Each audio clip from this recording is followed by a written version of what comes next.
têm problema com a droga, uns têm problema com a pornografia, uns têm problema com a mentira. Cada um com o seu cada qual.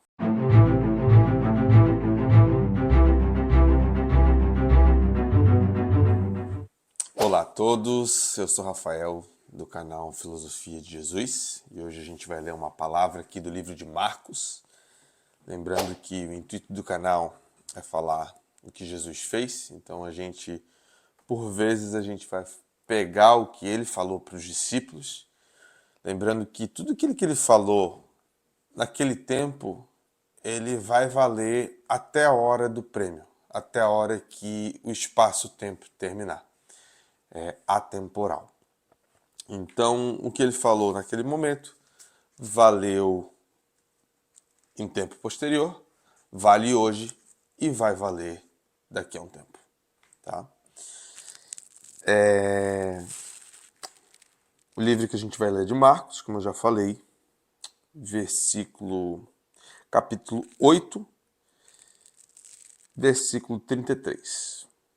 Mas ele, virando-se e olhando para os seus discípulos, repreendeu a Pedro, dizendo: Para trás de mim, Satanás, porque tu não tens gosto das coisas que são de Deus, mas das coisas que são dos homens. Então aqui Jesus está repreendendo aquele espírito que está habitando o corpo de Pedro. E aí você deve se perguntar, mas Pedro que tinha deixado a sua família para trás, para andar com Pedro, também possuía demônios? E aqui é onde a gente também ressalta que só há um nome que, apesar da sua forma humana, apesar da sua condição humana, não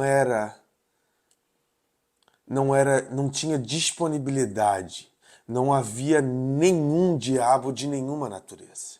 E esse nome foi Jesus. Para todos os demais, para todos os que antecederam, para todos os que vieram depois, nós carregamos esses espíritos malignos, onde a graça de Deus, o Espírito de Deus, nos limpa e faz com que nós possamos deixar isso para trás.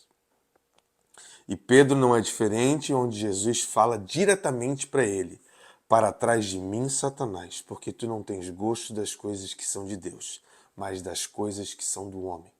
Ou seja, até o próprio Nietzsche ele fala, Jesus ele era um espírito livre. E é exatamente aquilo que ele está falando aqui. Que Satanás trazia as tentações do espaço-tempo. O que o Messias, ele era como o próprio Nietzsche disse, ele era um espírito livre, ele não era para essa condição de espaço-tempo. Ele veio para dar um exemplo, para a gente parar com as embriaguez desse mundo, para que a gente possa viver uma vida espiritual, onde o nosso Pai habite em nós, que a gente esteja disponível para Ele. E ali ele é claro, porque tu não tens gosto das coisas que são de Deus. Tu tens gostos para as coisas que são dessa dimensão, do espaço-tempo, para a embriaguez, para a orgia, para as preocupações que estão acerca de nós. E esse é o convite do Pai. E chamando a si a multidão, com os seus discípulos, disse-lhes.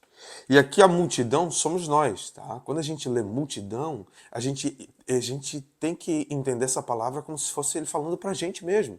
E eu aqui falando para vocês, eu me incluo nisso, eu me incluo nessa parada. Não me faço nem mais um santo, ou absolutamente nenhum átomo melhor, porque estou aqui lendo essa palavra e colocando o meu entendimento dentro desse vídeo. Não.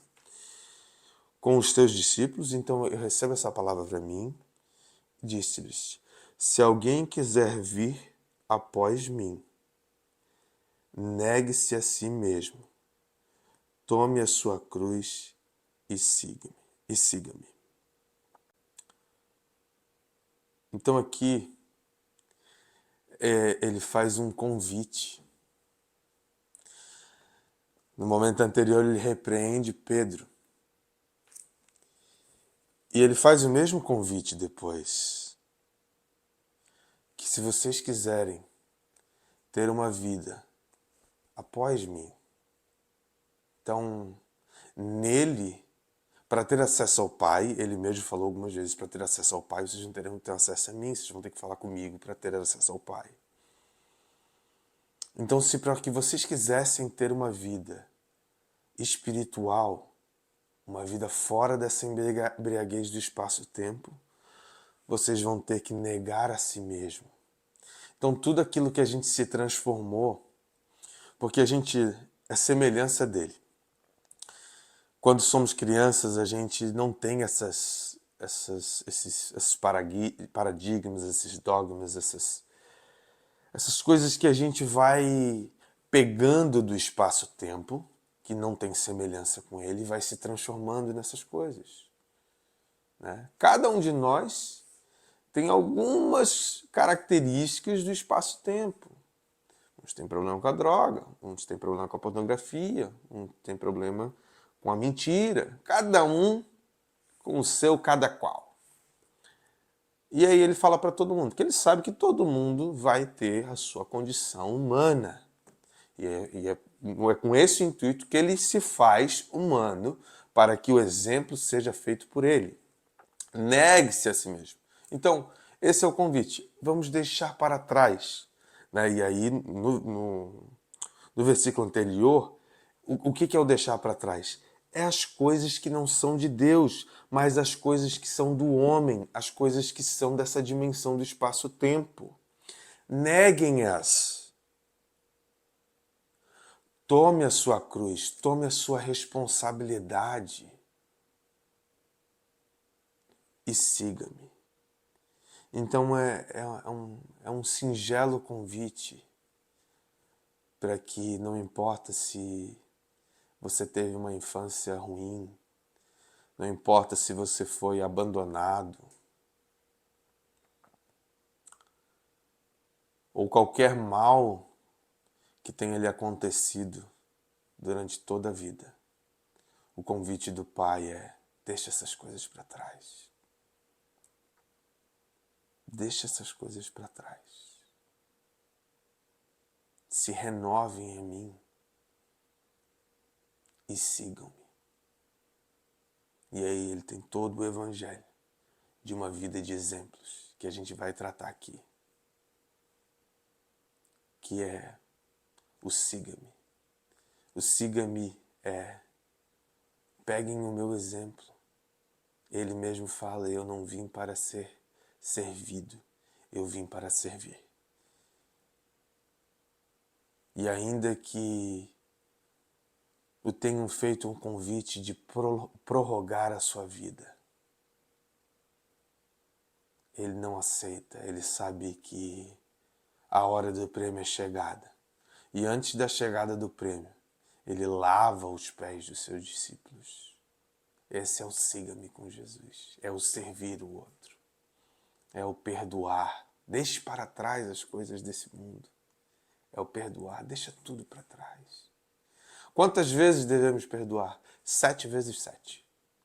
Ele estava querendo fazer uma conta matemática, ele era bom em estatística, não tinha nada a ver com isso. O número que ele estava querendo falar é: perdoa desde sempre para sempre. Esse é o negue-se a si mesmo. Tome a sua cruz e siga-me. Siga os meus exemplos. Siga aquilo que eu fiz no meu tempo que andei andarilhando e anunciando as boas e novas. Esse é o convite de Jesus para todos nós. Eu espero que essa mensagem tenha te ajudado e eu te vejo numa outra oportunidade.